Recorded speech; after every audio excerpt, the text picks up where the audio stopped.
another glorious day, my tea sippers, and you know what time it is. I hope you have all of your crumpets together because it's time to dish tea. And you're dishing tea, darlings, with Big Meat.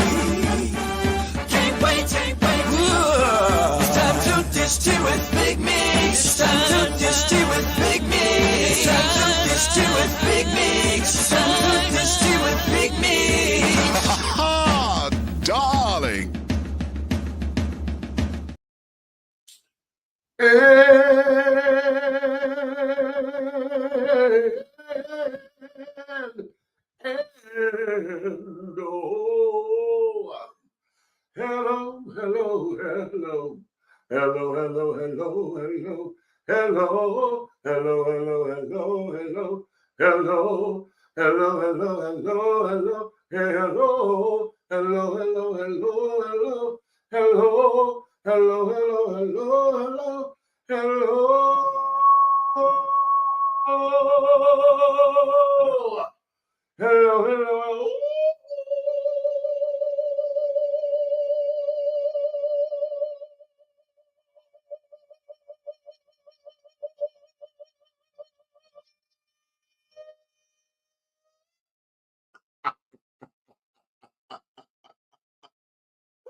What's going on to all of my tea sippers, my crumpet dunkers, my tea brewers, my pot stirrers, my tea leaf readers, my tea baggers, and my tea biscuits, honey. What's your tea? What is your tea?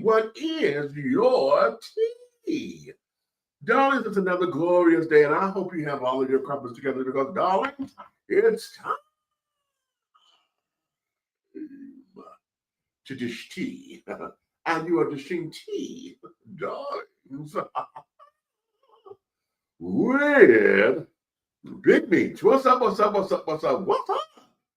What's your tea, babies? Listen, we're going to have a little bit of fun tonight, a little bit of fun and carrying on as we get into, we're on this particular series, and I think that this is necessary that we have our men folk come on out and talk and get into a couple of things that are on the minds of men.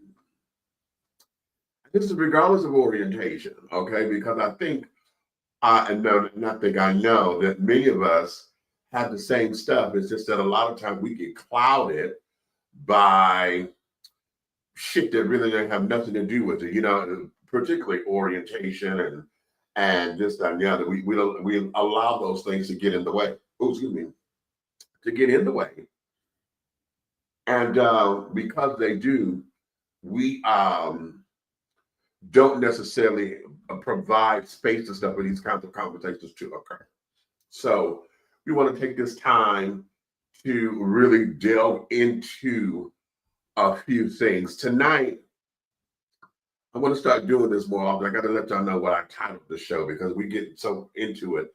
I'm going to tell y'all what I've titled the show. Today's show, I titled it, "You Don't Have to Lie to Get Anything from Me." You don't have to lie to get anything from me.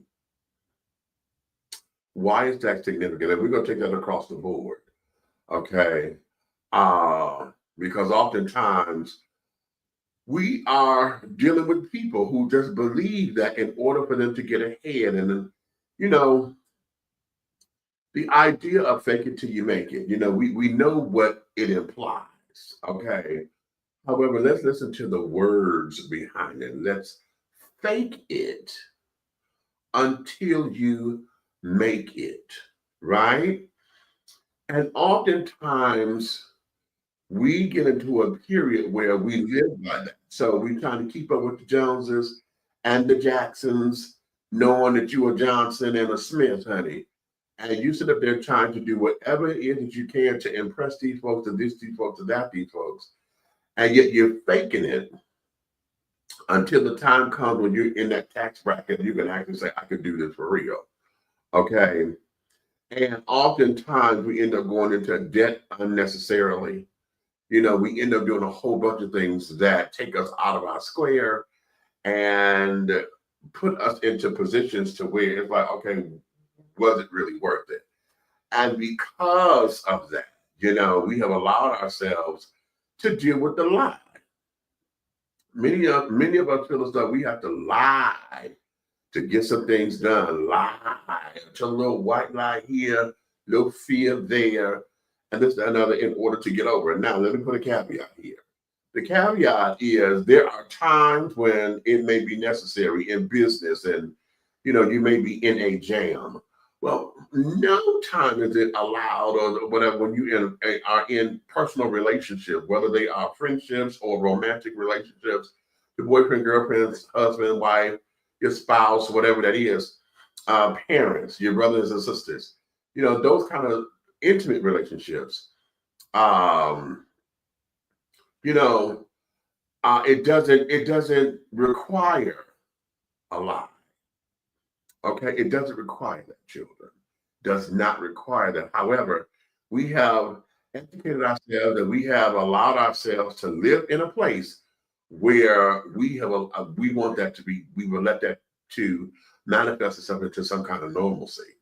And because it's normal, we teach our kids, you know, you got to tell the truth, you got to tell the truth, and yet we don't do it. Okay, how many of us, you know, have grown up and your mom and daddy tell you, you know, it's not good to lie, you're not supposed to lie, and this, that, and the other.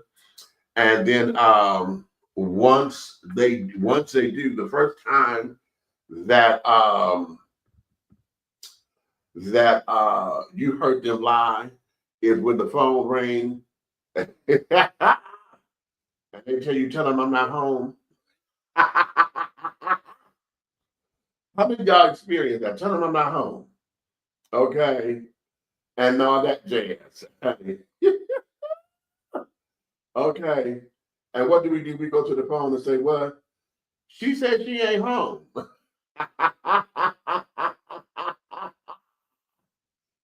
Okay. How many of us do that?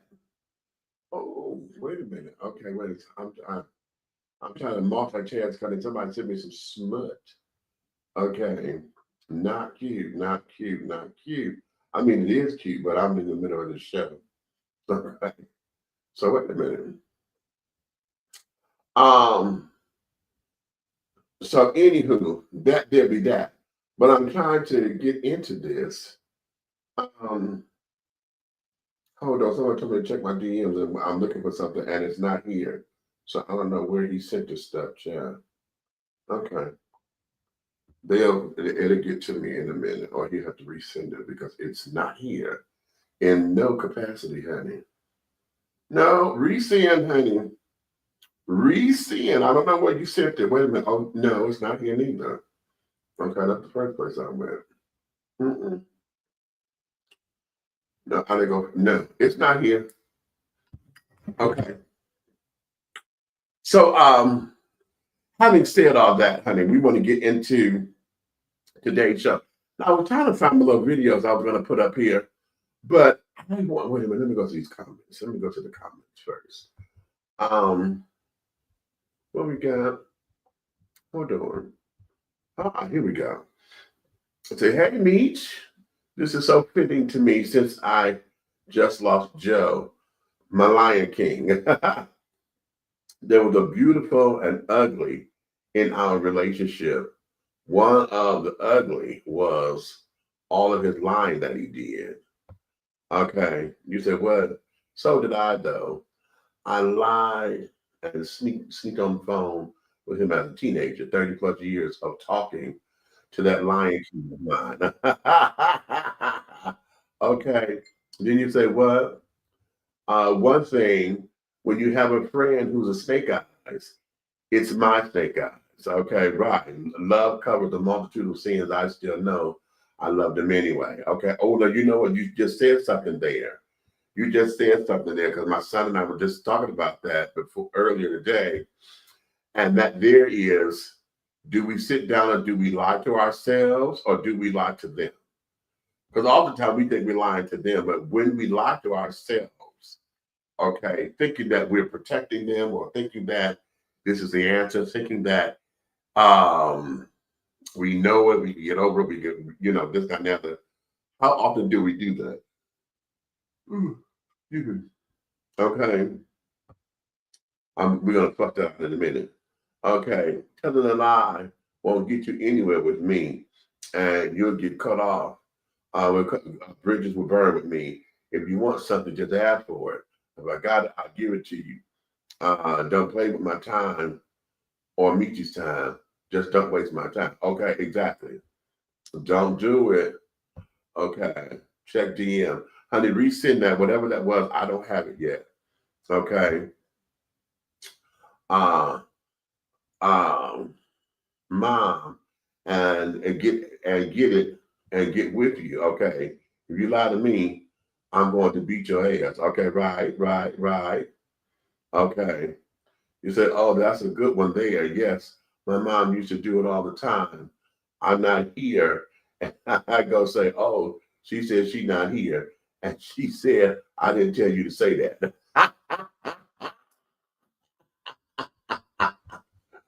Okay. Okay. So we get inoculated into a culture, honey, that tells us this, that tells us that we're supposed to be, we become very hypocritical with everything that we do. Is do as I say, not as I do, you know. And oftentimes, because we're in this kind of culture, we end up growing up with mixed signals. Okay. Everything becomes a fucking mixed signal around up in here, right? We don't know.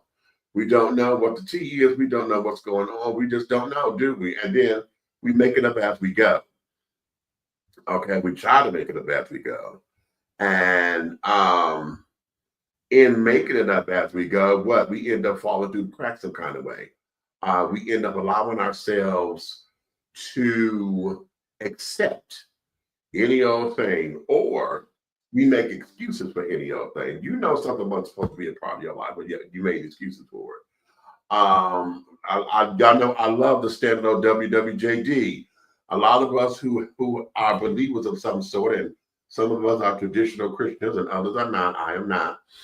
I come from it though, where we sit up and always put ourselves into a Christian thought processes, or try to align ourselves with what we think Jesus would do and carry on. And oftentimes it's a lie. Many times I think we do that because we don't want the confrontation. I think oftentimes we don't want to confront what's in front of us. We don't want to hurt nobody's feelings. We don't want our feelings to get hurt. We think if we don't deal with it, it's just going to go away. Lies.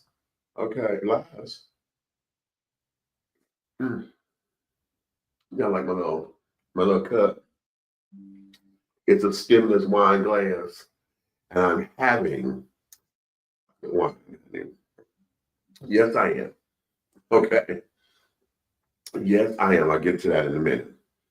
But nonetheless, we allow ourselves to get inundated with the shit. And can I just be honest right here, right now? A lot of times, most of us, we know what's best, but I think we have become attracted to the drama. We done got addicted to the drama. We have allowed ourselves to be sucked into the drama. Oh, is that my what is this? Hello there, Grandmama. Baby. What's up, darling? How art thou, honey? How art thou? Didn't I just send you some kind of message somewhere? I think it's did I send you a text message or something? I just sent you something. What's going on in your world, dear heart? Okay, we need to talk and talk and talk. Because your mama and I don't talk no more. We'll talk about that in a minute. Okay. It's been almost 2 years, honey. We ain't said a word. Anywho. But a lot of times we are in that particular place where we got caught up in the drama. I think I think a lot of it is, uh, it gives us a sense of being, a sense of acceptance, of belonging. It gives us a violin story, honey, to where we sit down and go have something to talk about, honey. We love to have a girl, let me tell you what my man did story, right? Ooh, my man done did me wrong story, right? Ooh, child, let me tell you about the trade, honey. The trade done did. We love to have all that shit, right? Why? Because it keeps us either feeling like we're victims or keeps us in an area where um, we get sympathy points. You know what I'm saying? It gives us an excuse to not accept our own accountability for shit or our own responsibility and why shit was fucked up. Okay. We do that. And I think we become addicted to it. So we can sit up there and have an excuse as to why I'm not prospering. You know what I mean? Oh, girl, I can't do that, child. This man that came up in here. Oh, my self-esteem is so low and this, that, and that. Why is your self-esteem? Ain't that what Cat Williams said? He said it's called self-esteem. How is it that you have allowed somebody else to come into your life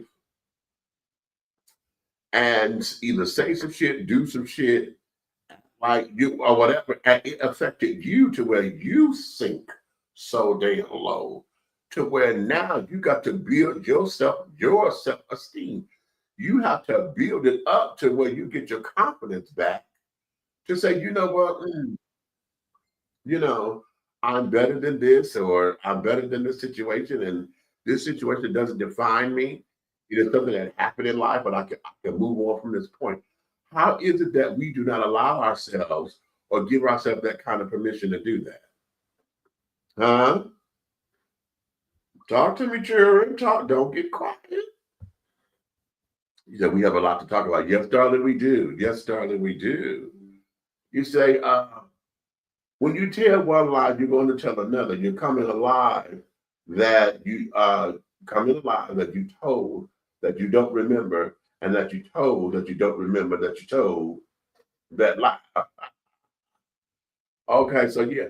Well, it's a cycle, right? It becomes this whole big old thing of a big circle, a big net, a big to do, a big this, that, and the third, to where now you got to remember what was said, how it was said, this, that, and the other. I ain't got time for all that.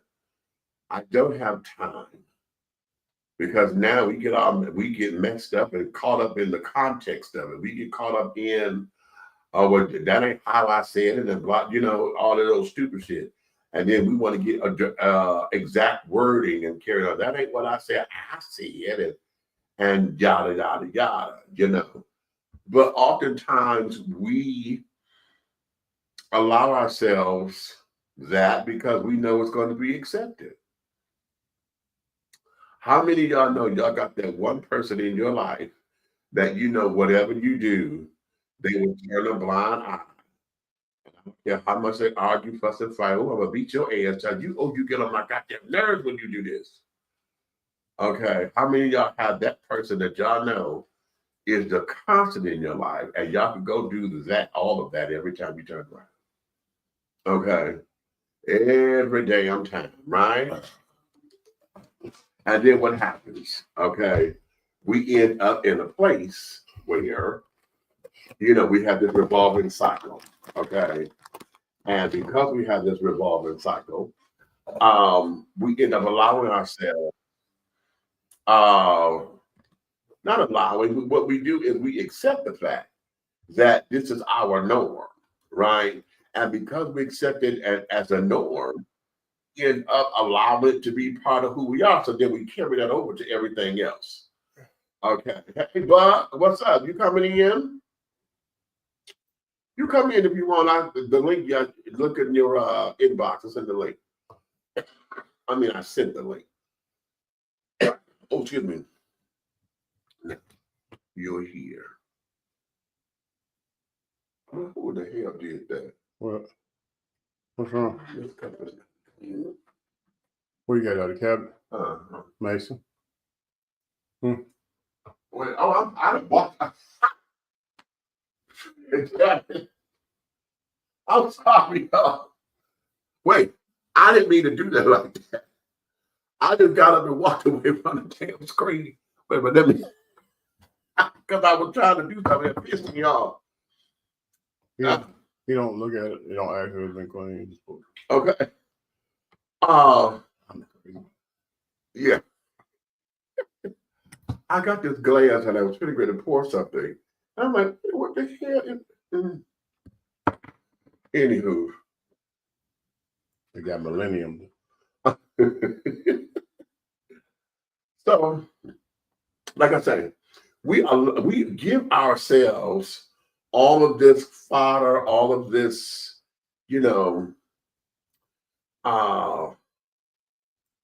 just lame duck shit, okay, and excuses and reasons to accept poor behavior, to accept folks that just act badly and carry it on.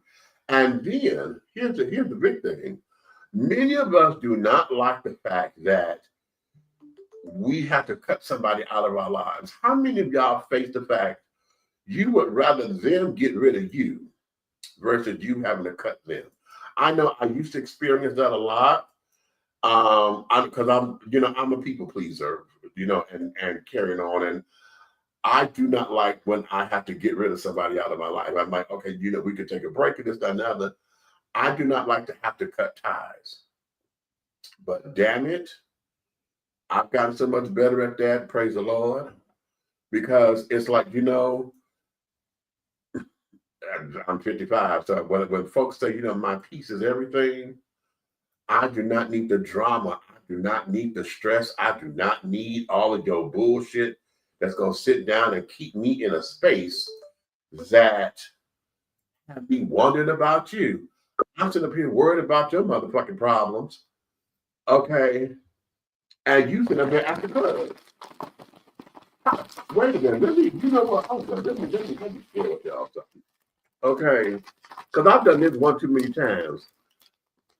Being a mother of a house, and this, that, and the third, I have allowed myself, me and my children and carrying on and blah, blah, blah, all this old bullshit, right? Well, you come to me with the problem, and, we supposed to be trying to get this together, this, that, and the other.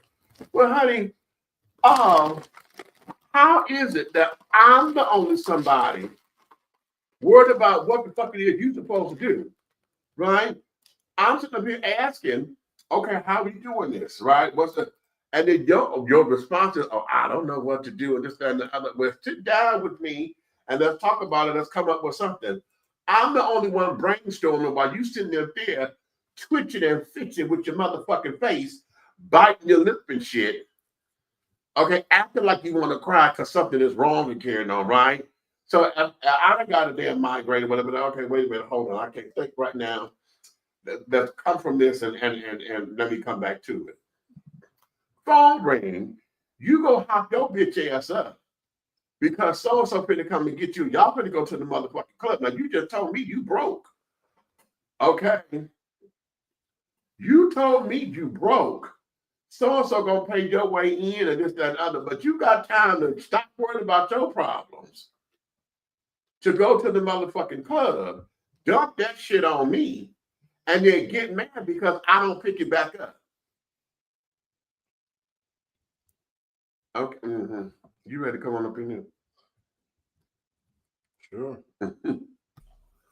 Right there, the big red fella.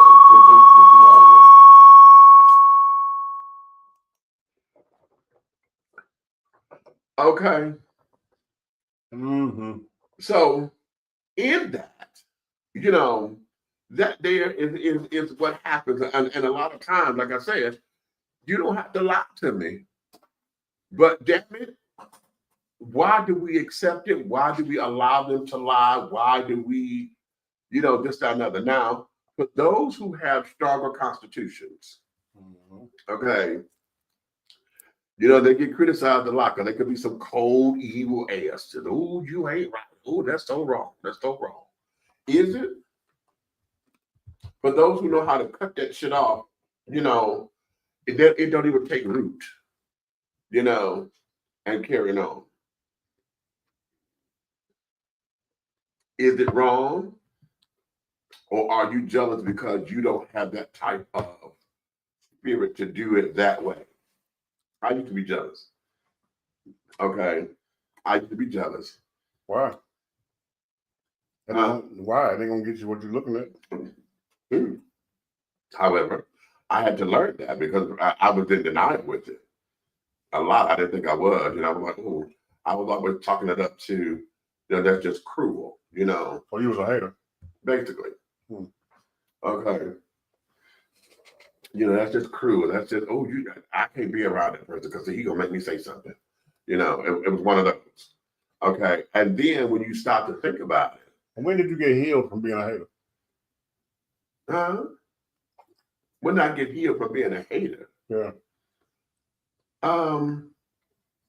Long time ago, but I still got remnants. There's just some shit I still hate on. Oh, you admit it. Okay. That's a beautiful thing. Why? Why? Oh, because I knew you was a hater. I was just trying to figure out if you knew it. But I see you do. What do you mean? Explain. What's understood don't have to be explained. Yeah, you said, you know, I hate on what? What do I hate on that made you say, oh, you a hater? A lot of things you're a hater. Oh, give me an example. Like, for instance, right? You hate that you actually don't bleed 28 days. You know, I don't hate that. No. You actually hate that. I don't. No, I don't. Then you also hate the fact that you can't get a pap smear. No, I don't. You also hate. I don't. You also hate, right? That your BBLs, right? That they give y'all, they don't stand for Brazilian. They stand for bruh.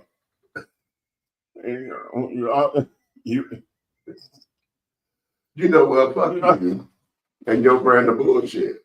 Okay. I love the fact that I was born male. Okay, y'all just can't stand the fact that I'm not as masculine as y'all would like for me to be with my size, and that there has. Oh, it's your size? Yeah, that plays a part in that. Somewhat, yeah. I mean, yeah. Even if you was a little nigga, you still a gay little nigga.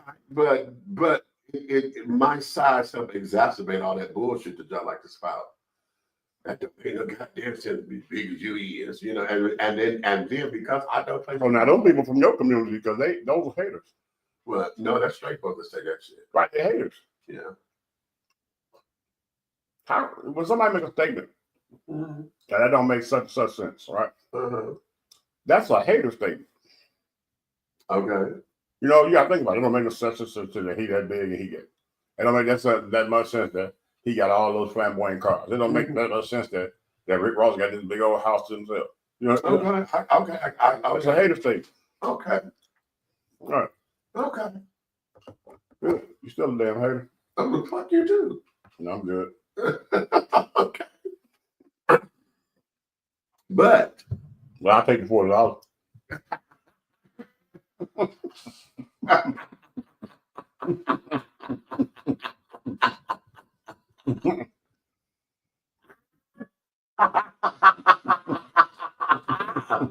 Right. Okay, right, that part.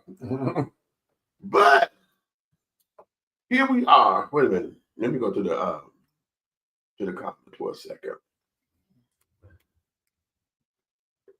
Brew, what you say?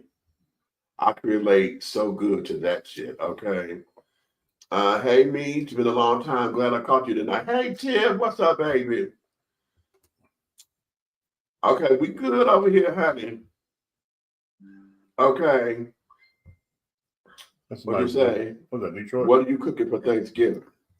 Girl, we still trying to put this damn menu together. It's going to be a collaborative effort. And I still got to figure out what the hell it is I'm supposed to be contributing. I said I was going to do some baked spaghetti. But I'm kind of leaning on something else, but I don't know just yet. I got to put that together because I got to go to the store to go get my ingredients. Okay. I thought we could make oh, you want to know what Red cooking? That what you said? Yeah. What Red cooking? Oh, that's easy, baby. I'm making ostrich nuts and pickled nipples. You know what? You're not going to do this. What? Fuck all that. Talk to the folks with your ostrich nuts and pickled nipples. You acting like you're not gonna eat none of them ostrich nuts. Shut up.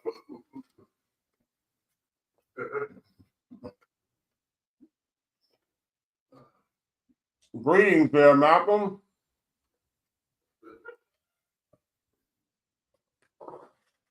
So what's going on, Phil? What you cooking? Tell the big red fella what you cooking there, Phil. I might slide up on you with some Tupperware.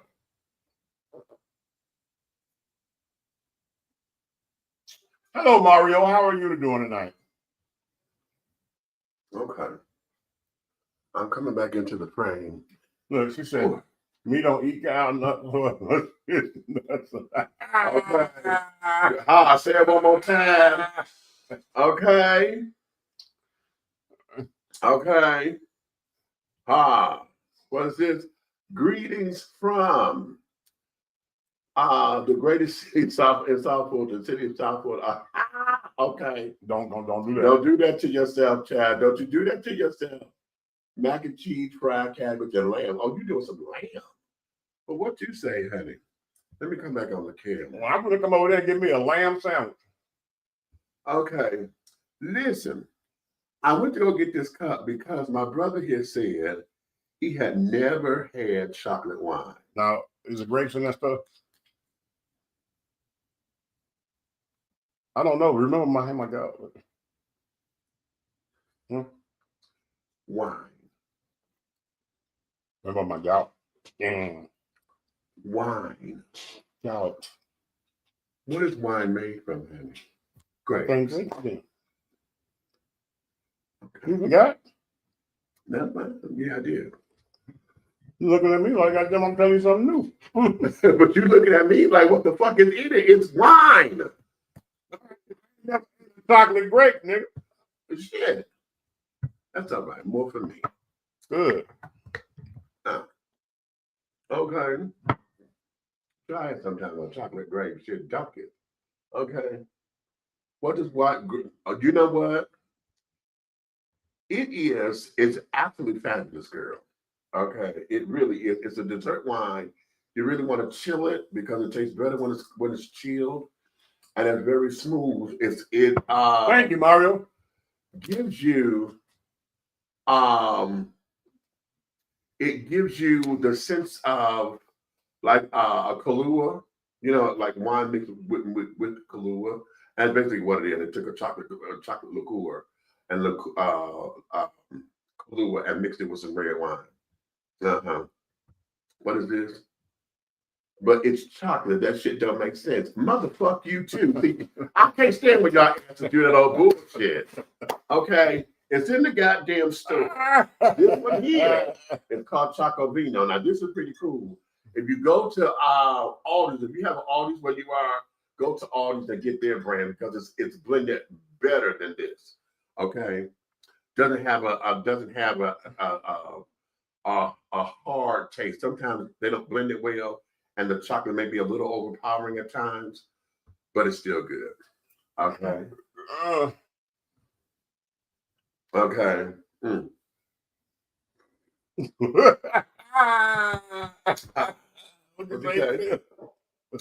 Now, I'm sorry that mess don't make sense. Fuck all of y'all, honey. I don't give a goddamn. Fuck all of y'all, honey. It's chocolate wine. I'm having it. Okay. And it's delicious. And stop saying it don't make sense. Go try it. Because I didn't when I first heard about it, I was like, what? Chocolate wine? Yes, it's fabulous. Okay. Okay. So now let's move on. I want to go into something. What you said? I was at Aldi's today. Wait a minute. I'm at Aldi's today, I'm gonna have to let you have it. Okay, the more for me. Okay, chocolate wine sounds like it's nasty as hell. They don't go together. How do you know if you ain't never had it? Fuck it. I got it. Okay. I'll stick to Merlot and Pinot Noir. Okay, Pinot Noir, yes. I don't do Merlot. Okay. Nah. But no, fuck you. We ain't staying on that shit. Move on, goddammit. Because you know what? You trying to debate me, Mario. I know what it is. Go watch the goddamn Car Chronicle. That's what you do. Go watch the Car Chronicle. Because see, y'all trying to sit up here and get me all out of character tonight and carry it on. Is it really out of character? You're the only person south of I-20 that drinks some shit called chocolate wine.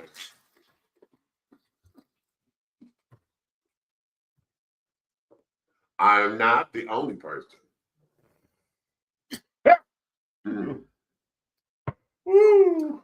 And that just keeps me original and unique. Now go put that in everything, College Park motherfucker. So you want to come for me, nigga? You want to come for me? I dare you. Okay.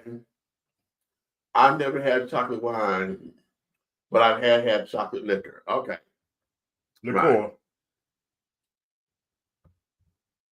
You say, all right, I'm done. I'm gonna leave you alone. Okay, now you're okay. Okay. Red, what you drinking tonight? 0 octane. Now, let's go here because I talked about this before, and I haven't been satisfied with the conversation because it dropped. And in the scheme of things, ladies, I need for y'all to help me out. Men, folks, for those of y'all who do this stupid shit, I need to understand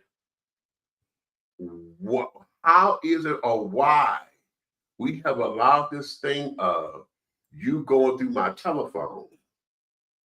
It's supposed to be an act of truth and loyalty and all this, that, and the other. I have seen so many people get into arguments and fight to carry on about the damn telephone. How come I can't have the password to your phone? How come what's in your phone? Let me see your phone. Let me see your phone. We see it in the movies that carrying on. Tubi got a whole bunch of movies with people getting their ass kicked because they're not letting their people see the phone. What's in, what the hell is this, and why have we allowed this to be either a deal breaker or a relationship status thing? What is this? Why is this telephone thing such a detrimental part of a relationship now? I mean, so much so to where if you are not, if I can't see your damn telephone or whatever, y'all not having sex over it. But fuck it, you don't get no coochie, you don't get no dick, you don't get. What is this? What? Now we talking. I'm gonna tell you what it is. These doggone trifling, doggone alley cat coochie coat wearing females, they are looking for ammunition to cover up the fact that they just lift their leg up around the corner. So if they can keep the highlight on you and your transgressions, right, then they can cover up what they got away with already, because there's no secret that they cheat better than men. All right? Okay. You got to remember, you could be in there sleeping and the UPS man could make a delivery and she could take the box, turn around, and bend over and put the box on the floor and throw a skirt up. He only standing on your porch hidden. Right. And then he going to be on his way. Have a nice day. He got a tip. Okay. And he going to come get right back in the bed with you. Like ain't nothing happening. No, Tip. I never said men were not haters. I said women are better haters. They better cheaters. I never said that. Women cheat better than men. And one thing about a woman, boy, she'll take it to her grave. Okay. She would. she won't confess to the thing when the casket going down the hole. She'll flip it over, and be like, "Okay, I did it." Right. Back up. Okay, Mario. The question was, can you hear everything right? Okay. The question is, the telephone. Why is it that going through somebody's phone, having the person's passcode or whatever, have become this truth seeking war? It is an act of loyalty. It is an act of, oh my God, you love me because I could get into your phone. Why is going to someone's phone become such a thing nowadays in this particular generation? And why is it that we see that? We see it in all the movies. We see it, online all the time. We hear a lot of people talking about, what's in your phone. We done seen arguments occurring on the club and here and there about, well, you got this in your phone and da. You got this and you sitting up here, you like this picture, you like that picture. How come you like a so-and-so picture on Facebook? It's a nice picture. What the fuck are you talking about? Now you like, and it becomes a whole big thing. What's up with this damn phone? Okay. They do this to prove they have nothing to hide. Who prove it? They do this to prove they have nothing to hide. Is it really proving that? Because folks that I know got 2 and 3 telephones. So I can give you the burner phone, I can give you the phone number, the real phone that's connected to everybody else's phone in the house. But if I got a burner phone on my work phone and I have somebody, I'm trying to understand that. Why am I so adamant about it? It's because I just think this is the stupidest shit. I have seen the dumbest arguments about this. I have seen women get just dastardly upset, okay, at the fact that they can't get into their man's phone. Because they looking for trouble. I never understood where there you have nothing going on. You are living in the spirit of happily ever after. And all of a sudden you get this itch in your butt. Let me see your phone. Yeah. You're not happy with tranquility? What is the problem? Right. What is it? He probably done Pac-Man you from here to Italy. Not Pac-Man. He doggone bought you breakfast in bed. He probably done washed your feet and everything romantic he could think of. And then after you done and you dehydrated, your brain start going, let me see your phone. What's wrong with y'all? Okay. I'm trying to understand that. I have seen some guys get upset about the damn telephone. I know over here in Rainbow World, honey, these bitches, honey, good Lord. You talking about estrogen-laced testosterone. Okay. Yeah. Estrogen-laced testosterone. Okay. So you got this whole motherfucker sitting up in here that want to be this real timid little bitch and want to sit down here and neck roll over a telephone because of your insecurities, because you think that they out there slinging dick everywhere else. Okay. Now, the question becomes, is it a matter of trust? And are you going to do this because you don't trust them or what? Because how come that's not the conversation? Why is it that's not what the lead conversation is? Baby, I don't trust you. Yeah, I mean, to me, I'd rather you keep it 100 with me. Like, hey, look, I got trust issues, baby, and I can't get it off my mind. You what up? Okay. You what up? I got trust issues, baby. You know what I'm saying? I don't understand it. Okay. Wait a minute.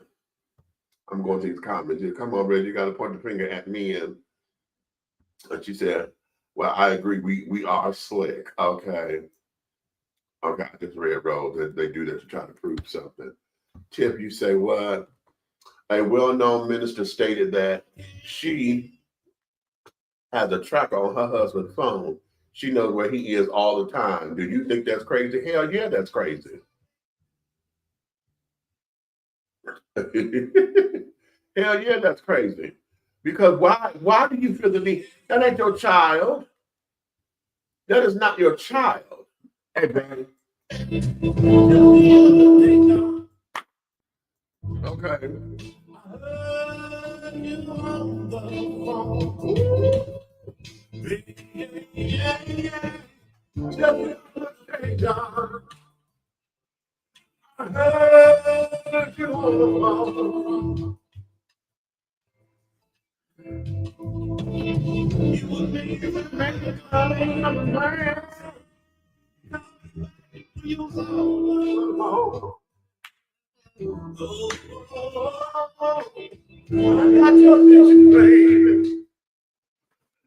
Okay. That's released now. Y'all know that Big Red song, right? Okay, y'all know that's his song. That's my brother's song. Yeah, that's my, go get it. It's on all the platforms. All platforms, baby. All the platforms. Mess with your boy. Okay. But yeah, she said she admits that she got a tracker. What? On his phone. A minister said that. I'll run her over with a tracker. A minister said she has a tracker on her husband's phone, so she knows where he is all the time. And you know why she need to know where he is? Because he don't know where she is. Right there. They want to know if there's another man and or woman in their phone that they virtually or physically cheating on with them or thinking about cheating with. Why are we there? Okay. Hey, okay, stop. God dog it. Look. Here's my problem. If you are doing your job 120%, right, your significant other has no time to entertain nobody else. That's what the number 1, 2, 3. Let alone they don't have nothing left to give if you're taking all that you're supposed to. 6, 7, 8, 9, and 10. But if you playing hide and go seek monkey games, well, then guess what? Guess who's peeping out the window? Wow. Well, you understand what I'm saying? Don't make them look outside if everything they need is inside. Come on, bro. Well, it ain't rocket science. Okay. There you have it. Let's see what you say, Tim. I agree. E-Groove, virtual cheating is a real thing. Too many inappropriate conversations going on in the DMs. Now, when you say inappropriate conversations, Tim, let's break that down. Let's break that down because what could be inappropriate to one? See, inappropriateness is subjective. It's subjective because if you're laying claims on this is my man or this is my woman, okay, and you feel as though they are being quote unquote disrespectful because of the kind of conversation that they're having, but you don't know the relationship that what this is, so you know what you're speculating. This, that, and the other. You know that you got your rose-colored glasses on, and the trauma that you had in your previous relationships, gonna creep up over here, and now you identifying a pattern that you think is relevant to what happened to you before. And instead of asking questions, okay, y'all sit up there and start to assume this and assume that. You keep your mouth tight, and then you let it all unfold. Okay, and when it unfolds in a way that is egg on your face because it wasn't what you thought, then what? Now here's the problem I have with that, mate. Mm-hmm. My biggest problem is if I'm talking and kicking back and forth, right, and cracking jokes, it can be adult jokes, right, back and forth with somebody on a social media platform. Okay. Then I had nothing to hide. Right. Say that. So there was nothing there. Now, if I'm doing it on a private line, right? Right. And you don't know who the other person is, then you can question. But if you know it's a person that's been in our home, that's been around us, that's friends of us mutually, and that's how we cut up when we together. Right. Don't play with me. Right. Don't come in with that BS. Right. Here is something that is key here. Okay. You have to remember how y'all met. Okay. How y'all met is indicative of who he is or who she is. If you met him at the club and he was the life of the party, he's going to be the life of the party with or without you. He making the choice to include you in his life, in his world, or whatever. Okay. That part. Says what? He has forsaken everybody else and got eyes on you. Done told everybody know who Ground Zero is. Okay, everybody knows that. So now, you knowing what the element is, you know what this element is. You know, if you met him at the strip club, all the bitches at the strip club know him. They walk around him in nothing. Nothing. They got titties and ass and pussy all up on him. If you met him there, what makes you think that all of a sudden he's just gonna not go there? All of a sudden he's not gonna talk to the girls no more, and this, that, and the other, especially if this is part of his business. As an entertainer, I'm an actor, I'm a singer and carrying on, honey. If I'm at a show and I have to interact with my crowd and carry it on, you can't be mad because I'm sitting up here signing autographs or whatever, and you feel that it's taking too much time because you're ready to go to the movies or you're ready to go to dinner. I have a fan base out here. Okay. Now it's up to me to make sure that I curtail some things so that I can get you, at a decent time, whatever. But baby, hold on, give me a couple of minutes and this, that, and other. Hey, everybody, thank you so much. I can't get to everybody. I got my man here, whatever. We finna go spend some quality time. You do understand that. I appreciate you, brother. That kind of conversation. Or better yet, you don't sign nobody's autograph, honey. You'll give up a big old kiss and keep on going. Right? How you met is indicative of who he is or who she is, so that you know what you got, what you're getting yourself into. Are you man or woman enough to handle that? Because we ask guys the question all the time: can you date the stripper? Okay, most guys, they lie and say, "Yeah, I can." They can't. I can. You can, but most guys can't. You're not most guys. Okay, you're not most guys. I'm a player from the Himalaya.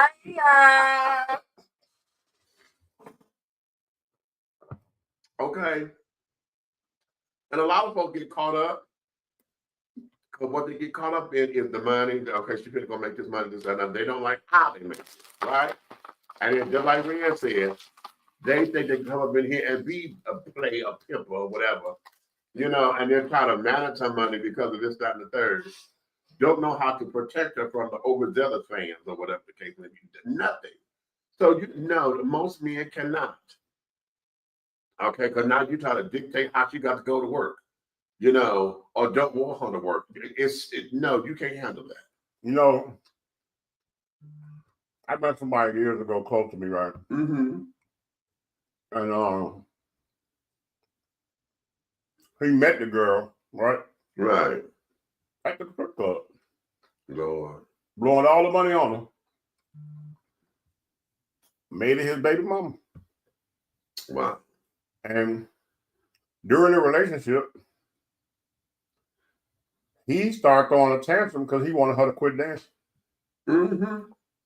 And she was trying to explain to him, like, that's where you met me at. Right. He came to me for advice. Wrong person.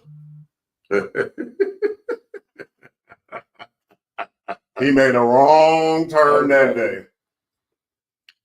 He came to me and was like, Big Red, what do you think about her being a stripper? And I'm trying to build a life with her, and we're gonna have kids and household.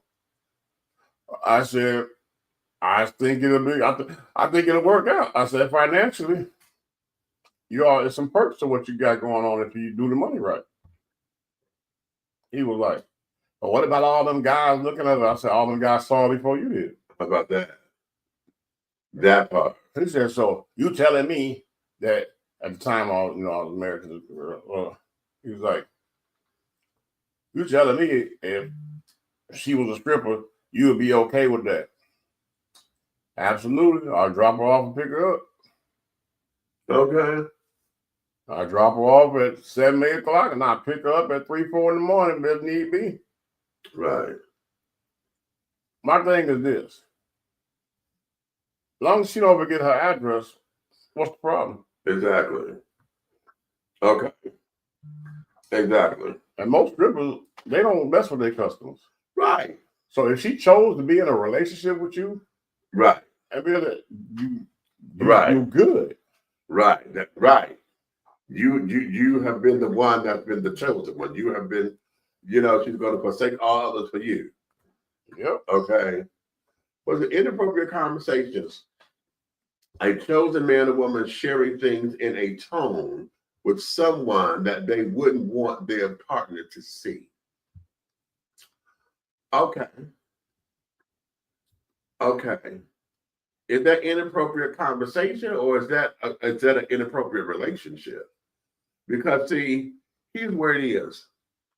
It's beyond conversation if you sneak it around.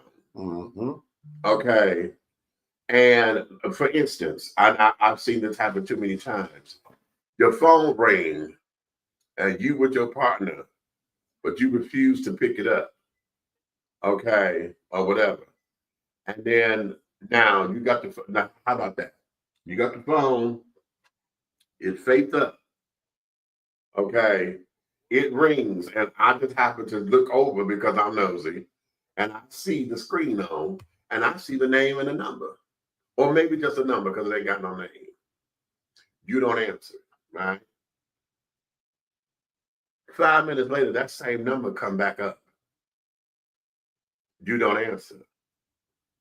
2 minutes later, the same motherfucking number that came back up. You don't answer. Now I'll roll over because you think I'm ready to go to sleep.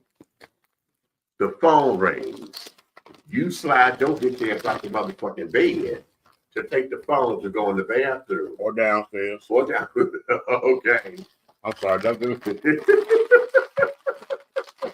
Wait. That sounded like a flashback. Stop My that, bad. boy. My bad. And instead of talking, hey, baby, what's going on? Mm-hmm. Mm-hmm.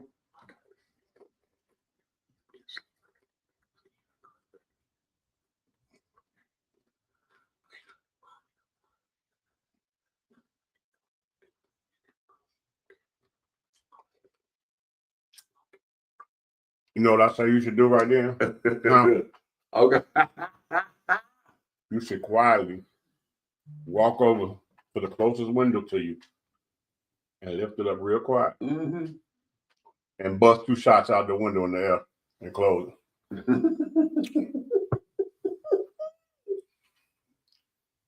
The first thing they're going to do is grab their head. They think somebody blew their head off of their door. Okay. So that becomes a whole different issue. It's not the conversation is not inappropriate anymore, honey. This here is you fucking around with me. Okay. Because at this particular stage of the game, what is this? Well, let me give you this. Uh-huh. Now let's get deeper. We're not talking about a monogamous relationship, we're talking about a marriage. Right. You come across text messages. Uh-huh. Just so happen it's on one of them nights where inebriation had kicked in and they left their phone open. Oh, not inebriation kicked in. Did you say? And the phone keep vibrating. depreciation kicks in. Now you find this one particular person, and you start finding these conversations, right? Right. Now remember, you're married, right? Right.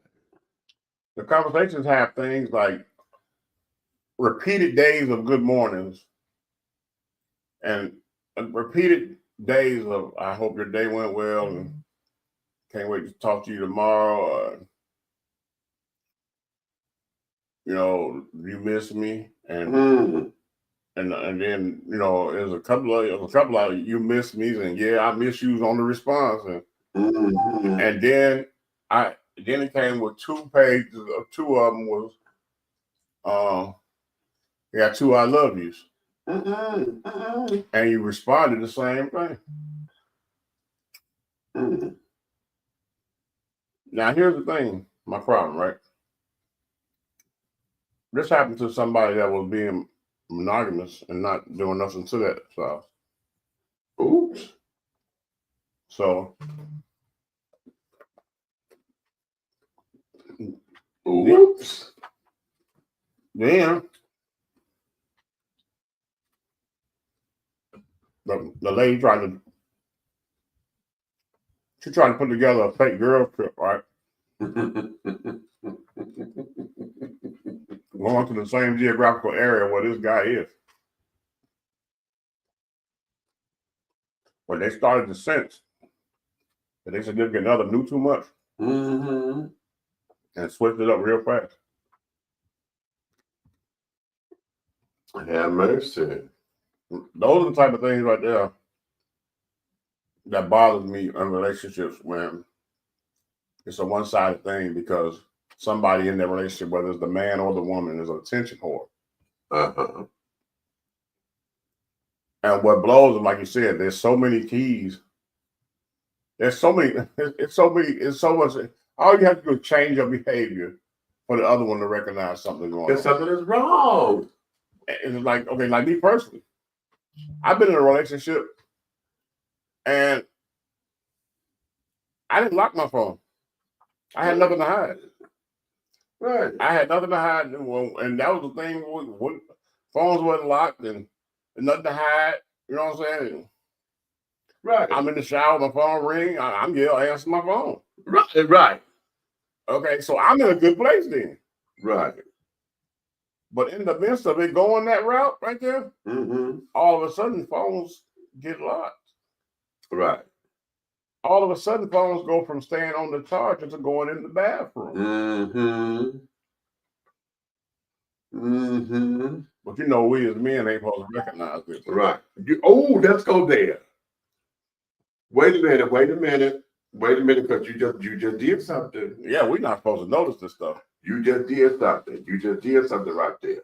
But what if you got a man like me that missed his caller that should have been the one to get all the dog cold case files because I saw him. Okay.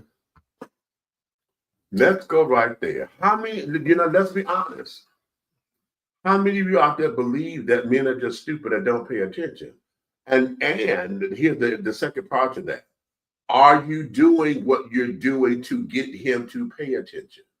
Because I know some folks will sit up there and say, oh, I'm just doing it to make him jealous. Oh, let's talk about that jealousy streak. Let's talk about that jealousy streak. Get you hurt. Okay, let's talk about that. Because all them games will ruin your relationship. Yeah. Be over with. Why would you sit up there to want to purposely make someone jealous? Because jealousy is about trust. Okay? If you are doing dastardly things because you're trying to get his attention to make him jealous, what you then foster is an atmosphere where you cannot be trusted. And what you thought was cute being jealous now becomes obsessive behavior because they don't trust anything that comes out your mouth. So now everything becomes scrutinized. Yeah. You know what I'm saying? Where you going? I'm going out with my girls. Yeah, you said that last time. Okay. Well, no, I don't want you to go out. What you mean I can't go out? I'm just going out with Tiffany. Call her. Girl, would you tell this motherfucker we going to the goddamn store, please? But no, you wanted jealousy. But you said, girl, tell her, so she gonna say exactly what you said. Right. Okay. Ha ha ha. Ha ha Okay. ha. I'm not that, you ain't gonna play with me. Okay. Let me tell you something who I am. I will sit up in the house a whole year with you and know you cheating. Right. I will be collecting everything that you think you getting away with. So when it hit the fan, I dare you to try me. I dare you. I'm gonna have so much evidence. It's gonna be like too much ammunition, not enough guns. You're not. I dare you. Your best bet is to take your nasty ass on right the way you going. Because guess what? When you get there, he really ain't gonna want you no more because now you ain't there. Number one. Right. The taboo was gone. Yeah. Oh, wait a minute. We'll see. This onion is unpeeling faster than we get into the things. Number one, go back to the whole idea of men not paying attention. Mm-hmm. Okay. Let's go back there first. Okay. So the second thing was now the taboo was gone. Okay, because you was hot and stuff while you were married, and it was a taboo because we sneaking. And what makes you think a nigga wants you as his main if you watching you cheat on your husband? Right. You got to be the slowest nigga on the planet. Okay. Ooh, the children. So now let's go there. What about, are y'all counting on, this is anybody, okay, and I'm talking to my rainbow children too, because oftentimes, now I know we jump to conclusions and carrying on, because can we be honest, most of us go into relationships not trusting that it's going to be a relationship, because you never laid a foundation for a relationship. All you had was good sex. You had a date, and the sex was good because y'all fucked at the end of the date. And now all of a sudden, this is my man. No, not just my man. This is my husband. Okay. Let me explain that. In rainbow culture, particularly with men, okay, as long as we talking and carrying on, everything is cool, right? But the second that we say, this is my husband, that there is key, and that's the code word for all our friends and everybody in our circle. This one is off limits.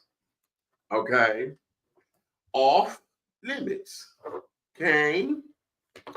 So now, when he's off limits, okay, that means that, okay, bitch, if something come down or whatever, I'm coming after you.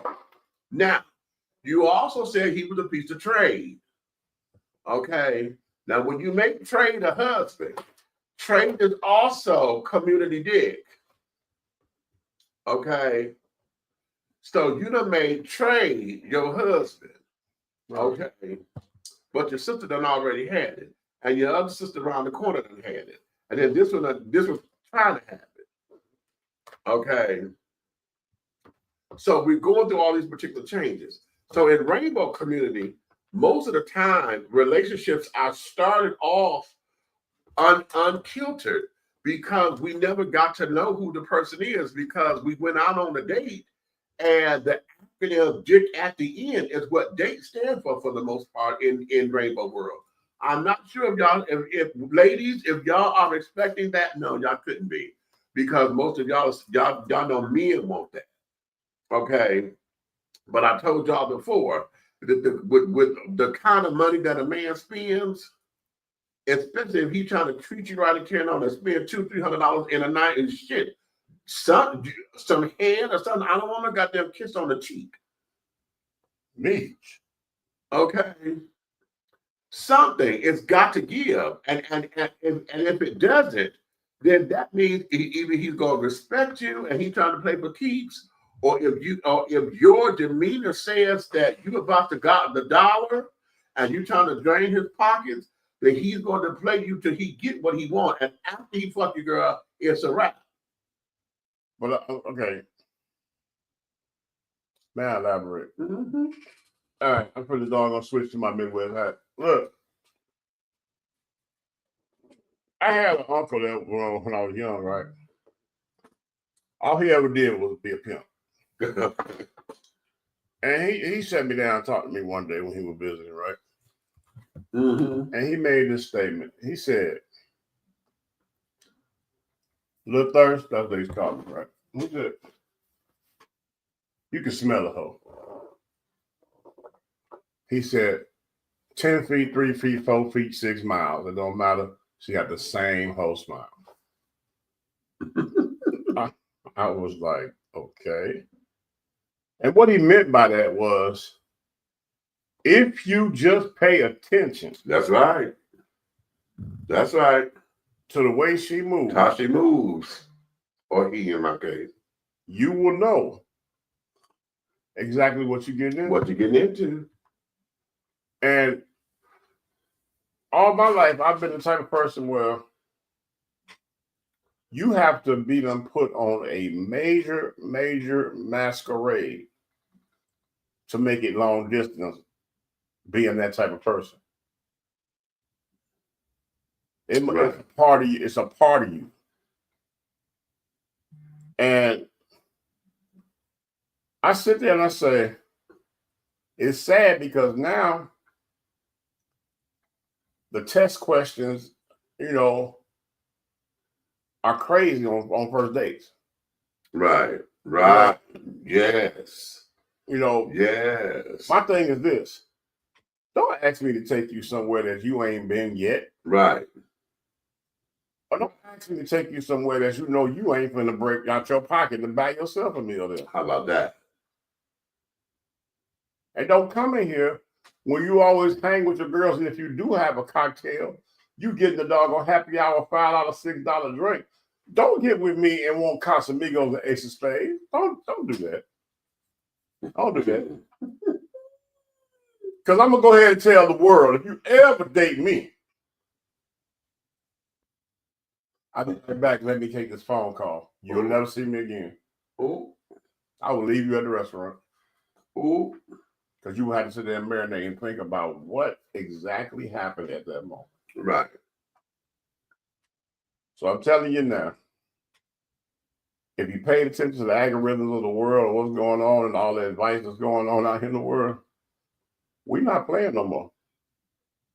Them games over, ladies. Okay. Them games are over.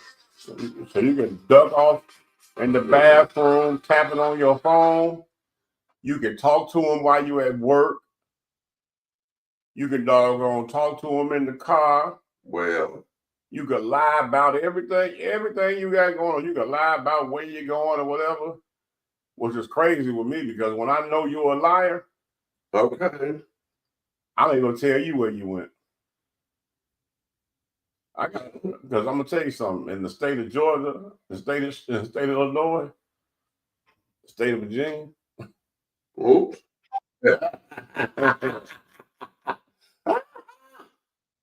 Let me tell you, player, I will find you. And he has witnessed me when I'm looking for somebody. What is it, 3 to 5 minutes? Okay. 3 to 5 minutes. Bing! And I never make more than 2 phone calls. Okay. So y'all better get it together because all this sneaking in. And guess what? The grass ain't greener. Right. The grass definitely not green on the other side. Oh, it never is. And it's so funny because you all will run to the moons and the stars and the whole. You know what? Yeah, I got a question. You ready for this? Go ahead. Why would you leave your husband? Because he have been entertaining somebody, or maybe you call him cheating for real, right? Right. To go run after somebody you've been kind of halfway entertaining for them to cheat on you. Ooh. Why you didn't just stay your goofy ass with your husband and work that out and fix it? You went somewhere else to take more abuse because you got less abuse fixing the problem at your Exactly. You had stability. You had this.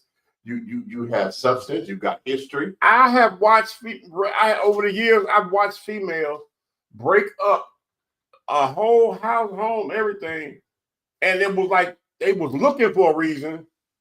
So as soon as he doggone came home 20 minutes late or went to jail overnight or something, he can't call nobody and she gonna swear he at the hotel. Right. As soon as that happened, she gone. Right. Because of the person she was entertaining. Uh-huh. And then when she get over there, you ain't the only one. Ooh. And then he got a slew of kids across the map. Everything that you thought he was the total opposite. Completely. Okay, completely. I just ain't never understood that breaking up a home to God dog when we lay up in a hotel. Because go back to what I said earlier. It's the taboo. See, we're stuck in the taboo of it. As long as it's hot, and oh my God, I feel like I'm getting away with something, and oh, you spend the money to go to the hotel, and we don't fantasize that, romanticize that. Okay. But now that the dynamics have changed, it ain't fun no more.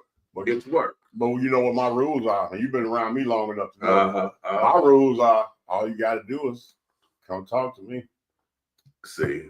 Because if you come talk to me, if you just got to have that eggplant, I'm going to let you go get it. But the rules change. Hello? The rules change, and you're the one that set the rules. Right. The minute you want to go over there and be a test dummy, you want to be a crash dummy, I'm going to let you. All you got to do is come be honest with me. See? I'm going to be like, oh, you feeling him? Oh, that's what you need. You think you need that in your life? Well, well, go knock him down. You know what I'm saying? Strap up. Right. Strap up. Don't bring me nothing back. You know what I'm saying? That's right. No gifts that can't not be returned. Go on the hell that. Just let him know that he gonna die if he breaks my steps. But, it's fine. Right. I mean, it's cool. Go on about the business. Because for those who don't know me, that think it's sweet over here. It ain't. Ain't nothing splendor about this at all. Ain't nothing splendor about this. I'm straight up tell you, my pedigree go all the way up through Old Block and everything else. You don't want none of this. Okay. You don't want none of this. I am from Chicago. Matter of fact, I don't even say I'm from Chicago. I am Chicago. Okay, so this ain't what you want. I stay quiet for a reason. Gangsters move in silence. We at the movies when somebody cutting your throat. Okay. All right. But those of y'all who are about that life, okay. Listen, he is Chicago, honey, and I am Detroit. Now I'm not all that violent like that, honey, in my pedigree. But and I'll leave it there. Okay, but I am my father's child. That's all I'm gonna say. Okay. So in that regard of saying that, and all of that, here we are. Wait a minute. There was something else. I put a couple of things up here. Telephone thing was one. We talk about the whole lying thing. Why do you feel you got to lie to get to me or try to get something from me or try to, entertain some? Why is it that y'all feel as though the lie is necessary? Right. Okay. When it's not. You know what? Here's the better question. If you say you know me like the fuck you say you do. Right. If you fucking say that you know me the way you think you do, why is it that you feel you got to lie to me? Especially this here, especially when I have opened up my home, my checkbook, my car, my friendship, my circle of my resources. I have opened all this up to you because I put you up in here in the family. You in the family circle. Right. You understand? You are in family circle. Why in the hell you feel you got to lie to me when it's unnecessary? Now, granted, maybe you thought you getting on my motherfucking nerves because you always want something. Yeah, you goddamn right you are. You motherfucking right. You on my goddamn nerves because you always got your hand now wanting something. Okay. But why you got to lie about it? Is it because you don't want to hear my mouth? Because guess what? To lie to me means that no, you're not going to hear my motherfucking mouth. You're going to catch these hands. Because see, if it's just my mouth, I can control that. And I can tell you to get the fuck away from me because I'm about ready to knock shit up out of you. But if you lie to me, see, then all bets are off because that means that there is the highest form of fucking disrespect in my house, in my anything, because I've opened this up to you, which means now you have caught me in a place of vulnerability. And you don't do egg on my face. You don't call me all kinds of bitches, hoes, motherfuckers, and fools. You don't call me a clown. You don't get all of that with just a lie, which means why are you in my life? I have trusted your character. I've accepted all of your bullshit. I'm the only somebody in your motherfucking life that accepts you with all of your bullshit. Because everybody else kicked you to the motherfucking side. That's because you don't have your own resources. That's because you can't get nobody else to do nothing for you. You came to me, old bleeding heart Sally, and I took you in. But you felt the need to lie to me. Bitch, that's an ass whooping on sight. That's an ass whooping every time I think about it. And I'm gonna tell you something. Connect. Go ahead. If you ever graced my household, slept overnight, or ate my food, or sat at my table and was treated as family, and you doggone crapped on me, like I meant nothing to you, let me ask a question. Do you think me falling back and strategically watching, or me running up profusely to destroy you, which part do you think is the scariest? Okay. Huh? Okay. You know they had a thing called Just When You Thought You Were Safe? Just when you thought you were safe. I put that in your pipe and smoke it. How about that? Oh, and did you know what? Being patient. And see, now, let me tell y'all something. Because see, this is the person that I am. And I tell folks this all the time. Number one, you don't know who I know. Okay? It's not like I intentionally go to put a hit out on somebody. Because I don't do all that, right? All I do is share my story and be like, this motherfucker done did, right? And there are people who got people that they fucked you over, They did what? No, it's that. Let me ask you this, Meech. This year long, how much damage control have you seen me do to stop people? Oh, dear God. I'm talking about flights and all. Flights. Okay, listen, we done had car brigades. Flights and all. Okay. People think it's sweet. And you don't really never know who you're messing with. And you know, when I was younger and carrying on and not necessarily understanding what the power of that is, you know. And then, of course, this is a WWJD because I'm trying to be a good Christian. Okay. That kind of shit was always, that's the devil. You know, that's the devil. But, you know, I come to welcome that all day because I say this, and this is one thing I would Whoopi Goldberg you to death. Okay, until you do right by me, everything you think about is going to fail. Everything. And I stand 10 toes down and waist deep in when I say you can't fuck over me and think that your life gonna be hunky-dory. That part. You cannot fuck over me and believe that your life is going to be hunky-dory after you do so. Bitch, there's no way that don't even compute. The computer blows up. Okay, that equation is nonsensical. It does not even go.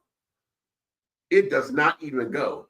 And I'm not a street person like that. Okay, and here's the T. You better believe. If you never believed that God is real before, you better thank God that He is now. You better thank God that God is real, that I am not a street person. All I know is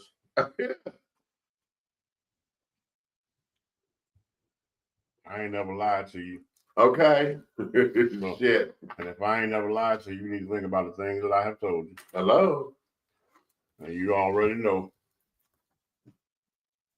And what's crazy, it happened to block flights for people named for them not to come down here. Right. And all what's crazy was the hardest one was people that ain't even on the street sending folks. Right. Right. You need to be thanking me. Right. How about that? Thanking me. Oh yeah. Yeah. That damage that control. Was on the phone call, right? That damage control was crazy. Wait a minute, Buck, what'd you say? Worst thing to be is a liar and a thief. You will try to spit on me next and pee on my pillow. Okay, you know what? And that's what I'm like, Buck. I'm like that. Don't piss on me and tell me it's raining. Oh, don't do that. Okay. Don't do it. That's insulting my intelligence. It's now, see, in all of this, and see, this is what relationships do, and I'm tying all this together.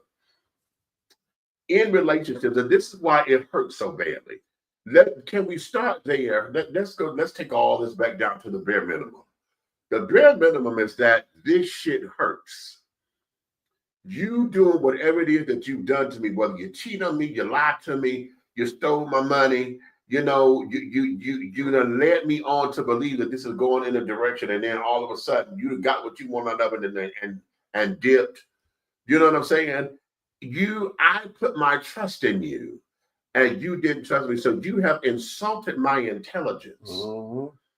Okay, and for somebody who prides himself on being an intellectual person, a spiritual person, I got discernment, I can discern this, that, and the other. And for you to dupe me, yeah, I got to recover from that. Because I'm like, what the fuck did I do to let my defenses down? It ain't even that. It means it's not even that. I can say it. It's not even that you let your defenses down. It's not even that. There's some people out here. Yeah, say it. That will cling to you. Yeah. And don't have not one best interest at all. Nothing that you got going on. They are there to just suck up information. Yeah. Get what they can get out of you. Right. Because I'm gonna be honest with you. Anytime that you feed somebody, you know what I'm saying? When you feed, like you feed somebody, making sure that like caretaking. Okay. So when you caretaking somebody, and you taking a hunk of your life out, right? Right. To make sure that they okay. Ooh. And it's easy for them to just turn around and spit in your face. It's one thing to, be at somebody on your team. You know what I'm saying? I get on you about stuff you do wrong. You get on me about stuff you do wrong. But it's another thing that you do something wrong, and then I start adding script to it to make it worse than what it was. What is that about? Like, why do you do that to people? We do that in our own communities. Like, why are you doing that? And here it is. Why is it so easy to do it to somebody who never turned their back on you? See there. So and all you did was set precedence for me not to want nobody sleeping in my house. Ooh. I don't want nobody here. If I cook or have a meal or something going on here, I got to go stuff. That's right. I don't even want to sit at my table no more. Because the last person that slept in my house and ate at my house, He put a doggone bullet sign on his forehead. He became a target in my life. How about that? How about that? You know how much prayer that I go through to deal with that? Okay. I have to, this is a monster. I have to deal with this monster. Yeah. Because they know they bogus. Yeah. And then will have the audacity to flip it on you like you wrong them. Was the one in the wrong. Woo! Let me tell y'all a story. And this convicted me because I said, Lord, why did this go down like this? This wasn't supposed to go down like this. And I don't beat myself up over it anymore. But after it happened, I was so distraught. A roommate of mine, I let this boy stay in my house for 3 years. Okay. He was dealing with some health issues and carrying on, and he wanted to get away from his mom, and then I let him come stay with me. Right. Before he come and stayed with me, I let him bring his tricks over to my house. Why? Because I was working a midnight shift. I said, boy, don't you spend that money on a damn hotel. Bring him, come on over to the house, use the house, So I done let you get your rocks off. I done let you in my house. I done cooked your dinner. When you were ailing and carrying on, I bathed you. I lotioned you down, making sure you get okay. I'm working a full-time job, making fucked up ass money, but yet I'm putting money in your pockets to uplift you so you know somebody care about you.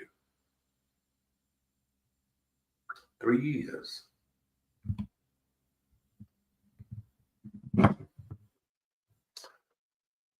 I'm wondering what's going on, because y'all know I'm a spiritual individual. I can see things in the spirit, and I'm seeing things, and I'm like, okay.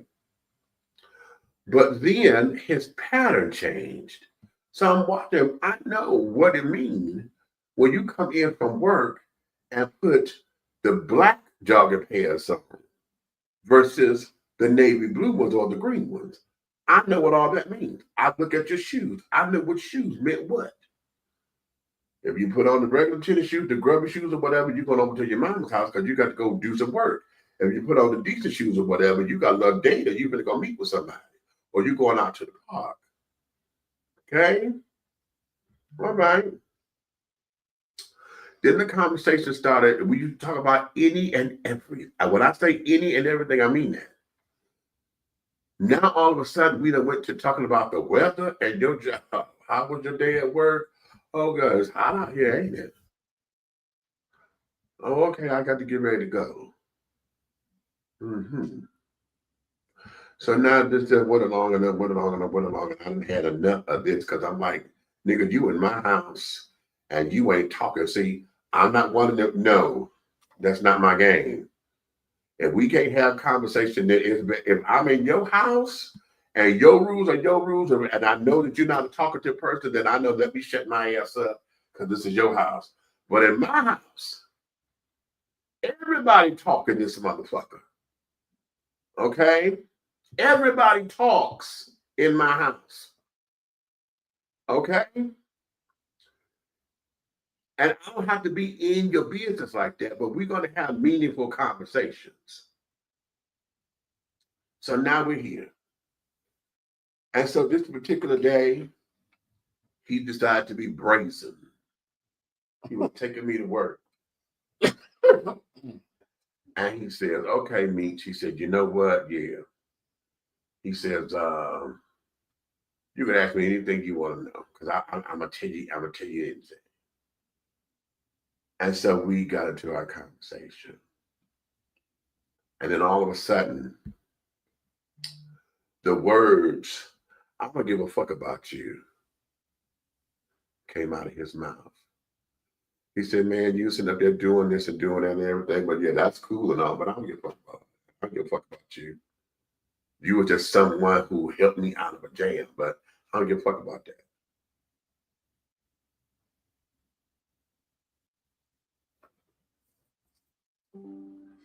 Not for 3 years. Oh, bitch, wait a minute. Not for 3 years. Okay. So do y'all remember the movie Carrie? And y'all remember in right when she brought the bird down the building? And she sat up there and they played the thing. And she just saw everybody laughing at her. I had that in my head. Okay, playing overall, you just a big old fool. You such a fool. You such a fool. You are such a fool, right? You are such a fool.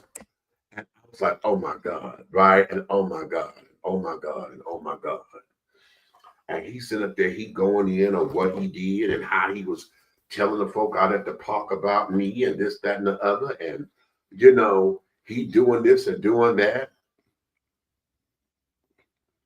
I said, bitch, you talking about me at the park? I said, them motherfucking sissies don't know shit about me. They do now. And you talking about me at the park? I said, is that why they looking at me when I go out there? Hey, babies, what's up? They looking at me at, bitch? At this particular point, we're on Woodward Avenue, and we had just passed the McDonald's right there. It's not an Alexandria. It's just before we get to Alexandria. We were just passing the McDonald's, right? And my spirit said, get out the car. But I did not. Because I was like, we just a couple of blocks away from the job. He done brought me this far. He's gonna take me the rest of the goddamn way. He owes me that. Well, we get here. And he gets in front of my job. And he says, you know what? I said, Monty, that's fucked up, you know. That's real fucked up that you feel that way and this, that, and the other. He said, I know you want to hit me, but I know you ain't gonna do shit.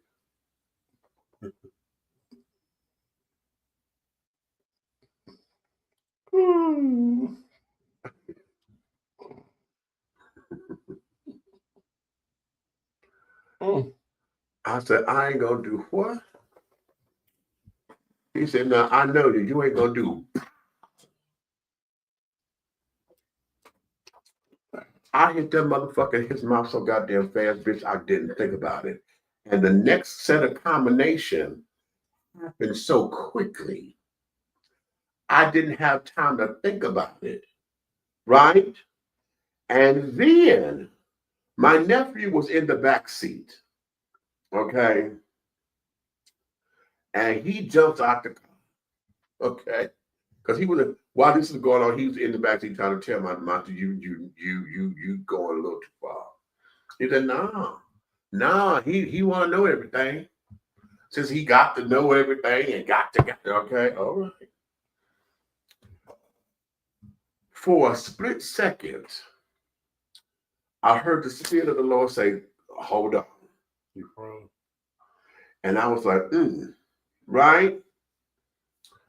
And so I looked at him. I said, boy, all of a sudden I heard his ex, Chris, because Chris was up. Chris was one of them bitches, honey. At the time, she had a health issue, and she had a health issue. And when she got her diagnosis, that bitch was on a suicide mission. So she was trying to get folks to kill her.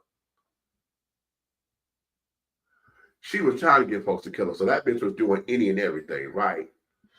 And so I heard her laughing in my head, right? With that little sneaky ass laugh that she liked to do, like, gotcha, bitch, right? And I looked at my ex-roommate. I said, oh, motherfucker, you wanted me to hit you? And I hit him 2 more times, right? Because at that particular point, when my nephew jumped out the car, I was about to jump out the car. Because I said, I'm going to snatch this bitch because I'm finna get to whoop his ass. And right when I opened up the door, I heard the Lord say, you in front of your job. And I said, oh, and it was just enough to hit me, right? Now, I don't smoke, but at that moment, I wanted a cigarette. So I told my nephew, I said, give me a cigarette, right? And I walked away from the car. And I said, okay, because I really was. And I said, I'm about to catch a case. I'm about to catch a case for real. Get this motherfucker away from me. Okay. But what ended up happening was that's how he got approved for his disability. I'd have robbed him. He got approved. I didn't find this out till like a year and a half later. He got approved for his disability because I had broke two of his fingers. I had the way how I hit him in his head. He had a couple of knots in his head, and I had did something with his face. I think they say I had knocked his eye socket out of something or another. And as dark as he was a dark-skinned guy. He had turned purple. I had bruised him so badly you could see him purpling. So now he wasn't black no more. He was Blurple. Now, my nephew had pissed me off because he ended up taking the boy home and they fucked afterwards, but that's another story. Okay. And I was pissed with that. But all of that to say, don't play with my intelligence. Okay.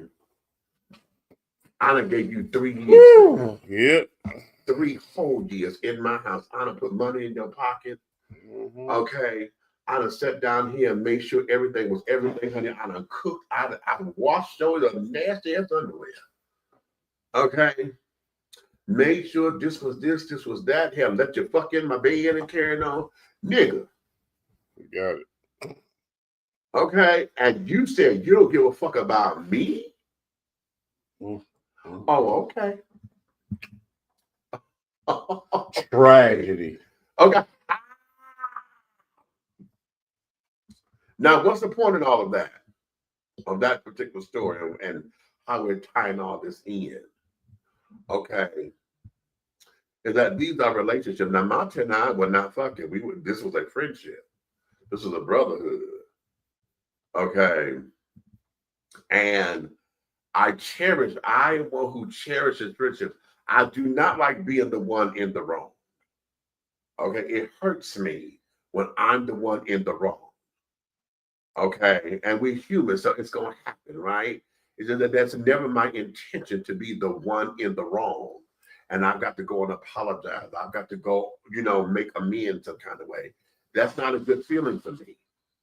I am, I'm rainbow sprinkles and carrying on,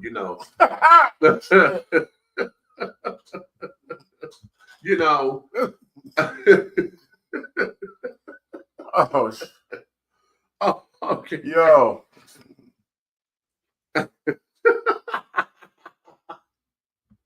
Niggas standing NFL talking about I'm rainbow sprinkles. Okay.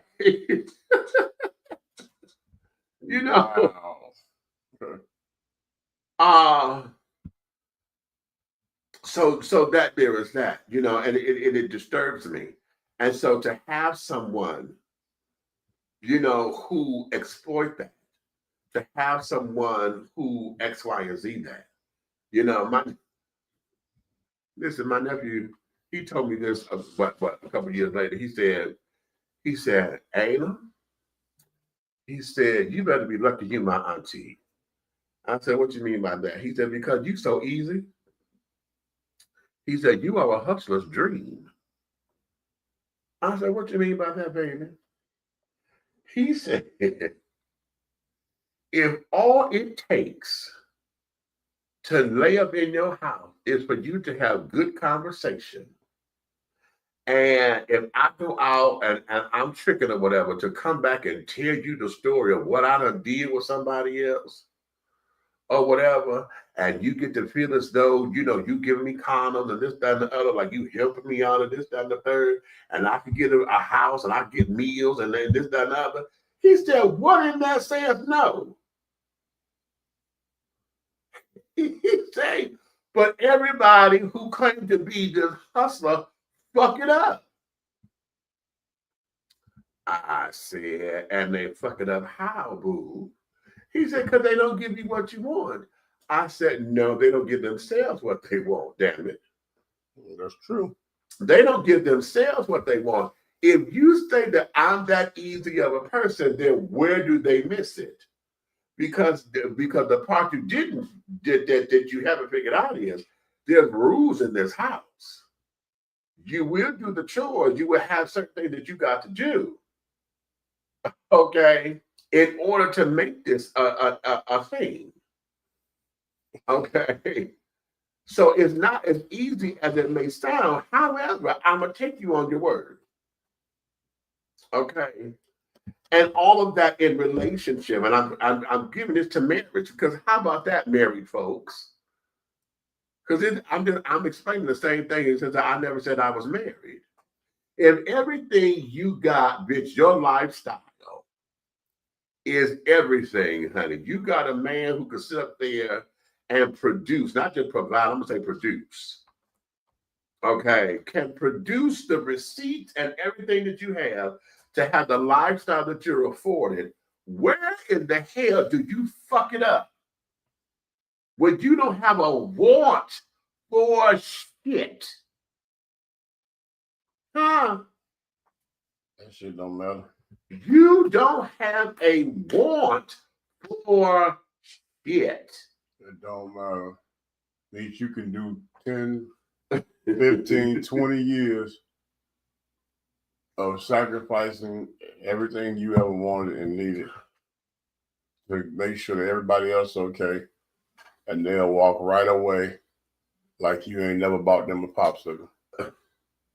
Like you ain't never invested. Like you ain't never invested in all that time.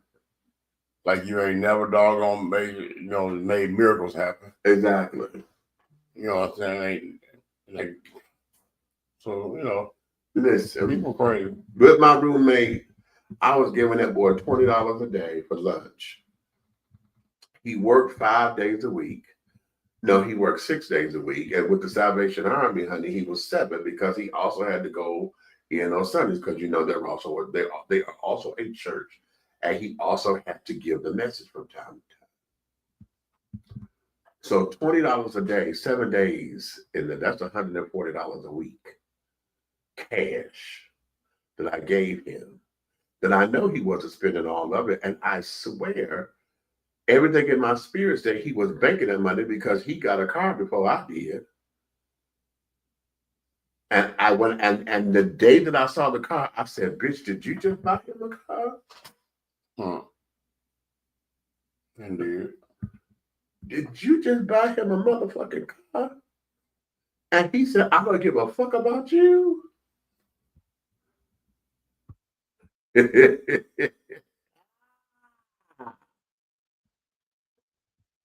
Hi, what you say? Don't bring me your ass to kiss twice, girl. Oh, that damn wine. All right, but What you say? Baby.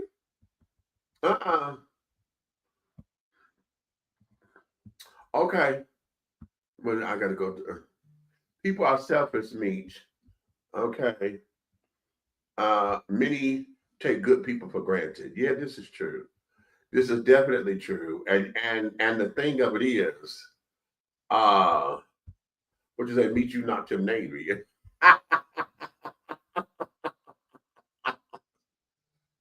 Okay.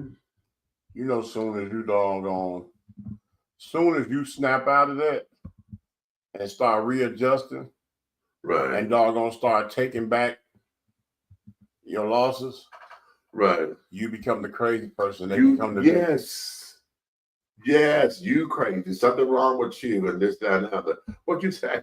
What do you say? Not you. You out here disabling folks. I didn't think about it like that, but wait a minute. I never thought about it like that. He part of the deficit. Oh, that's funny.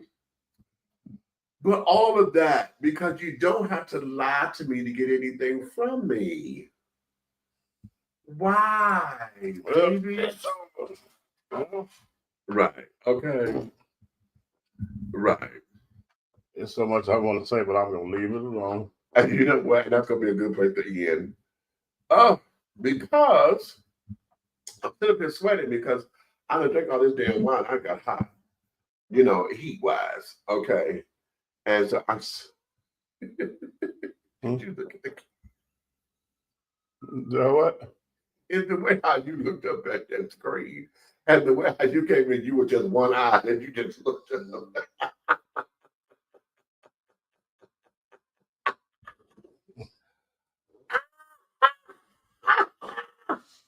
You find it, but nonetheless, ladies and gentlemen, you know, tonight, and we're coming from this particular standpoint because this is stuff that ladies most of the time y'all don't hear men talk about.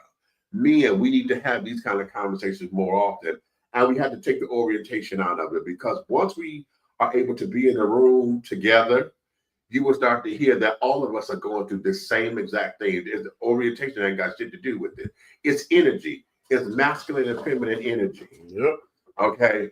Orientation has nothing to do with it. Okay. And once we can get beyond that, we can able to have a more productive brotherhood. Because right now, some of y'all are still rigid. Y'all don't want to deal with the gay thing and carrying on. You still got your little jokes and shit. That's cute. We could quip it up and carry it on. But at the end of the day, when we talk about trying to come up with solutions, trying to understand why is it that the good brothers are always in a place where we got to defend why we good brothers. If these wicked bad, they always say the bad boys and carrying on. Them bad boys, they not all that bad. It's just that we have allowed them to have a place in society to where the women feel that they are more secure there for whatever reasons, whatever that is, the taboo of all that is what excites them. Mm-hmm. But here is the kicker. It only excites them for bedroom activity. Once the fucking is done, honey, they don't want to be bothered with that shit no more. Until the next time it's time to break them off a piece. This is how come when we see that street shit, you're talking about the hoochie mama, this, that, and the other, while she always, and all that shit that we see in the movies and all that. We see that why? Because we have a group of men that allow that behavior, that accept it because you still go fuck that bitch. Okay? Gay folks, there's trade that we do that same shit to. Okay? And what happened? Because he got good dick, bitch, you go run it back to that piece of trade. Knowing that he drinking, smoking, meth, and carrying on, you go right back over there. See, same shit. But why? Because what? Something up in here in your heart, up in here, do you think that's all you're supposed to have? Do you think that gives you your status points in the community? Is that what being in the hood is, to keep it real because you trying to be black? Charity. You said charity. Okay. This time I said charity. Okay, what you say? My granny Gladys used to say, I'll snatch your heart off of your chest while it's still beating. Okay, you know what? Come on. After sex, there's nothing there, and they have nothing to offer. Listen, because if that's all you have in common is sex, that's all it's going to be, because you're waiting for the next time you get together to release the stress, release the tension. What is it in the song? What's her name? Beyonce and Big Frida. Release the stress, release the trade, release the. Okay, that's all it is. You just want to release and shimmy so that you can have a story to go tell your good Judy girl, I had to trade. Okay. Boy, that was a bad picture. Oh, that bitch, oh shit, that monkey was tight. That bitch got same shit. It's a story. Another notch on the bedpost, honey. But when it's all said and done, are you able to look at yourself in the mirror and say, you know what, I'm good with me? Because most of us can't. There's a lot of us who can. There's a lot of us who can because hey, the game of it is this. I'm 55. Self-love. Okay. And at this particular spot, I'm single. I have playmates, and I'm okay with that. Okay, because when it's all said and done, when it's all over, if I went to the hotel room or not, after I did what I was gonna do, and I can have my exhale moment, I can still get up and look at myself in the mirror. I don't have many teeth to brush anymore, but I can still get up there and look at myself and not drop my head in the face bowl because I'm embarrassed to look at myself. You understand? Every decision that I have made, good, bad, or indifferent, I can still stand in it. I may have, repercussions behind it for some of the ones, because those are learning lessons. Like, damn, you fucked that up. Okay. However, this here is what this is. And we as men, males, I'm not going to talk about my trans men. Trans men, I don't want to get on you right now because you are transitioning into understanding your manhood. And that there is a different type of man, okay? And we could get into the semantics of that a little later. Ain't that the truth? Okay, but for those of us who are born male, that's the dynamic or the rite of passage that comes with that is understanding what this means as a male. Because see, we were never afforded the opportunity to have our feelings carried on. We got to write up a show just for that. Well, a transformer more than meets the eye.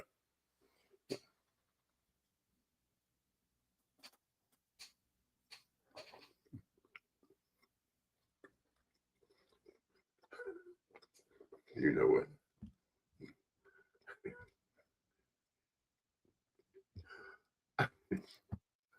Yeah, you're right. We do. We got to give our trans men equal opportunity to come in. The girls can be Autobots and the guys can be Decepticons.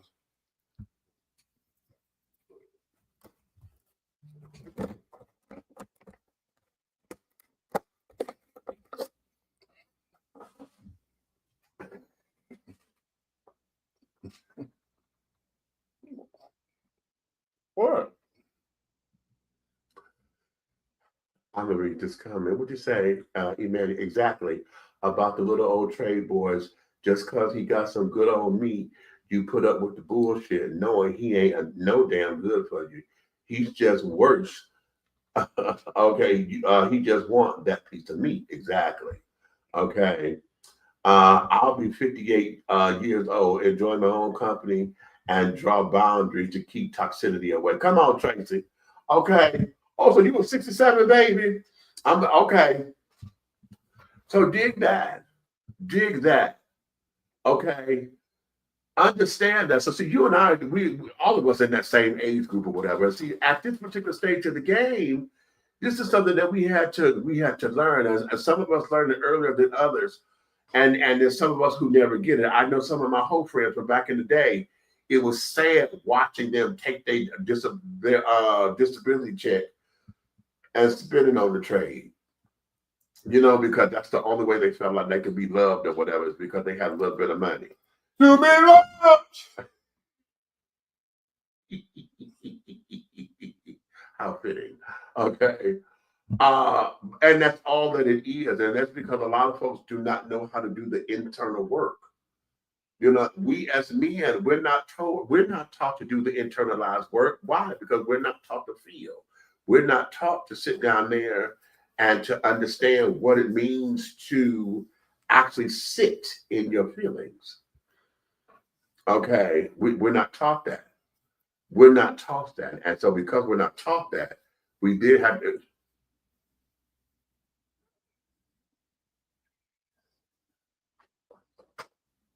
Wait till we get off camera. I'm fucking. I can't do it here. I don't want the witnesses.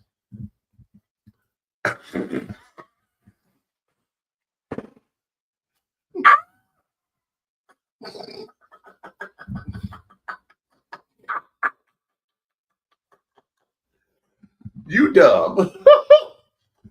You dumb.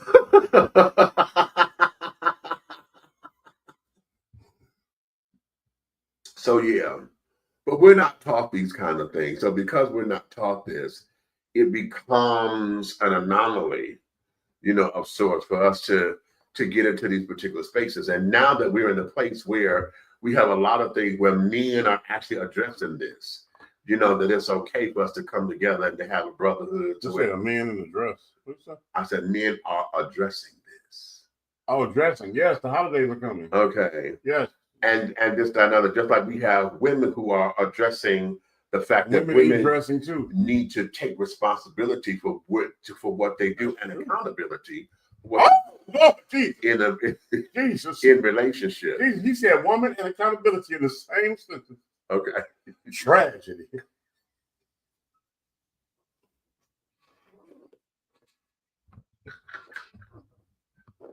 I mean, God help me.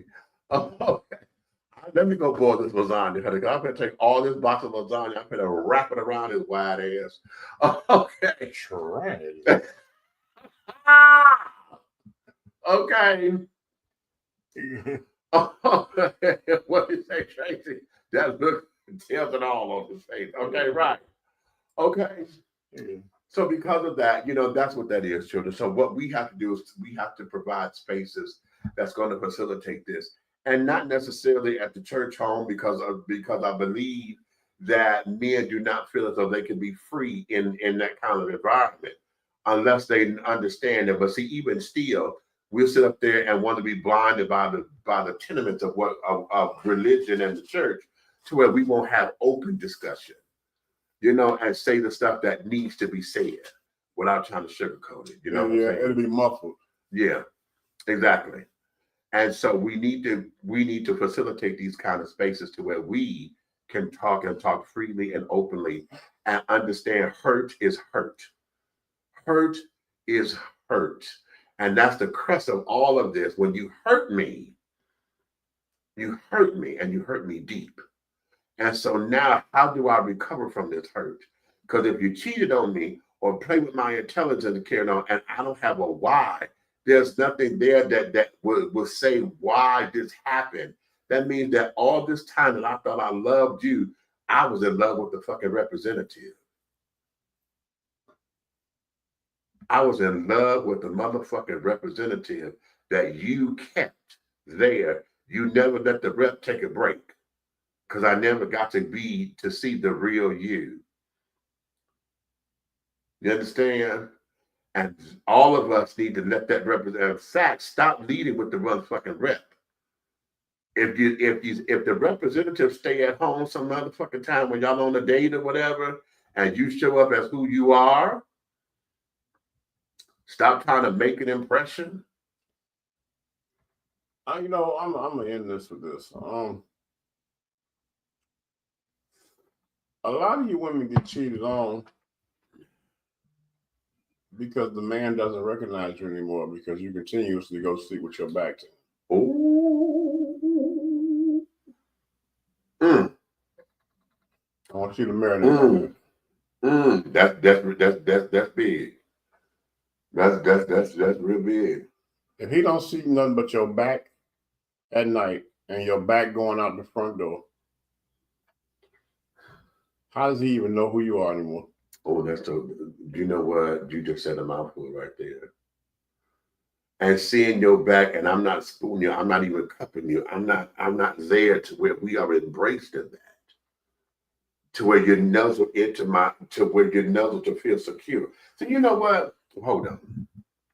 See, to my rainbow children, especially if you're a big guy like me, how many of you have experienced women where they come up to you and they want to hug you, especially if they ain't clocked your teeth yet, right? And they come to you and they want a big old hug, and she nuzzles in like she thought I done had that happen so many damn times. It was so heartbreaking when I had to tell the girl. I said, honey, you and I both want the same things out of life. Okay. And she would look at me, what the fuck that mean? Honey, we both want the same thing. That we want the husband and the car and the big house and, you know, with the picket fence to carry on. And it destroys them. But before that, when she come in and want a hug, and she put her head right here, and then you feel her nuzzle that she done got comfortable. She said, oh my God. It was at this moment, okay, that I didn't know the difference between a veggie tray and a fruit basket. You know what? Fuck him. I'm really going to end this show, because you know what? That's funny. a vending tray, or a fruit basket. Ah, Jesus, come on down here. I'm gonna hit this boy for real.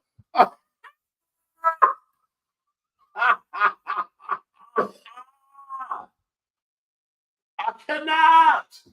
I will not. Oh, dear God Almighty. That was, you know what? Fuck it. Okay, I'm not gonna even close the show right. No, I'm not. Never mind. We got to go. Value. Shit. He said I got there 50 trays or a fruit basket. Oh, no, no.